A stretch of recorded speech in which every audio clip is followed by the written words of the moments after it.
My name is John McKeel, and I'm the author of the little book Peter, the Friend of Jesus Speaks, a commentary on First Peter. And in today's lesson, we've got a puzzler for you. We talk about the living stone. What does that mean? Let's open our Bibles together. We read, "As you come to him, a living stone rejected by men, but in the sight of God chosen and precious. You yourselves, like living stones, are being built up as a spiritual house, to be a holy priesthood, to offer spiritual sacrifices acceptable to God through Jesus Christ.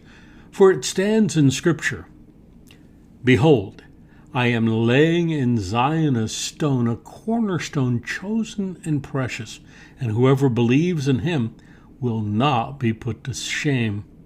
So the honor is for you who believe.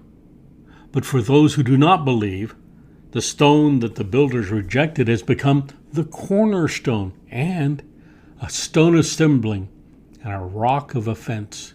They stumble because they disobey the word as they were destined to do." 1 Peter chapter 2, verses 1 through 8. Stones are an important image for Peter. After all, Jesus changed his name from Simon to Peter, and I'm sure you'll never forget that encounter. His younger brother Andrew was a disciple of John the Baptist, but John pointed Andrew to Jesus, and after spending the afternoon with Christ, Andrew brought his older brother Simon to meet Jesus. We read in John chapter 1, verses 40 through 42. One of the two who heard John speak and followed Jesus was Andrew, Simon Peter's brother. He first found his own brother Simon and said to him, "We've found the Messiah," which means Christ. He brought him to Jesus. Jesus looked at him and said, "You are Simon, the son of John. You shall be called Cephas," which means Peter. And still later there was another encounter. Matthew chapter 16. "Now when Jesus came into the district of Caesarea Philippi, he asked his disciples, 'Who do people say the Son of Man is?' And they said, 'Some say John the Baptist, others say Elijah, and others Jeremiah or one of the prophets.' He said to them, 'But who do you say that I am?' Simon Peter replied, 'You are the Christ, the Son of the living God.' And Jesus answered him, 'Blessed are you, Simon Bar-Jonah, for flesh and blood has not revealed this to you, but my Father who is in heaven. And I tell you, you are Peter, and on this rock I will build my church, and the gates of hell shall not prevail against it. I will give you the keys of the kingdom of heaven. And whatever you bind on earth shall be bound in heaven, and whatever you loose on earth shall be loosed in heaven.' And then he strictly charged the disciples to tell no one that he was the Christ." Matthew chapter 16, verses 13 through 20. Stones, rocks, and pebbles were important figures of speech for Peter. Here Peter chooses a very descriptive word, lithos, for his image. The word stone, lithos, here and in verse 5, refers not to a rock or a boulder, but to a stone which is already prepared to be used in building itself. It should not be confused with the cornerstone in verse 6, which is a completely different word. That's according to Nida and Archaea in their handbook on the first letter of Peter. This stone, quote, "was rejected by man as worthless, but chosen by God as valuable," the today's English version of 1 Peter chapter 2, verse 7. Unfortunately, this is a very modern image of society's picture of Christianity. In much of the Western world, we are considered irrelevant.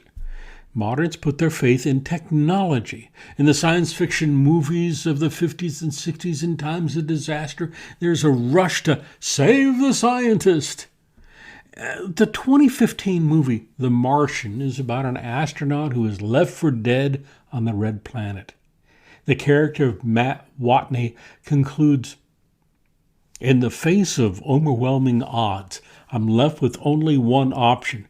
I'm going to have to science the out of this. Since former President Obama left office, he's guest edited an issue of Wired magazine where he announced, "My favorite movie of last year was The Martian." Of course, I'm predisposed to love any movie where Americans defy the odds and inspire the world. But what really grabbed me about the film is that it shows how humans, through our ingenuity and commitment to fact and reason, and ultimately our faith in each other, can science the heck out of just about any problem. This progress also happened because we scienced the heck out of our challenges. Science is how we were able to combat acid rain and the AIDS epidemic. Technology is what allowed us to communicate across oceans and empathize with one another when a wall came down in Berlin or a TV personality came out. Without Norman Borlaug's wheat, we could not feed the world's hungry. Without Grace Hopper's code, we might still be analyzing data with pencil and paper. President Obama, there's not much room for God there. But before we dismiss Christianity as irrelevant, there is something science and technology haven't tackled, and it is at the heart of all pain and suffering in our world today. Silicon Valley can't fix it. Genetics can't change it.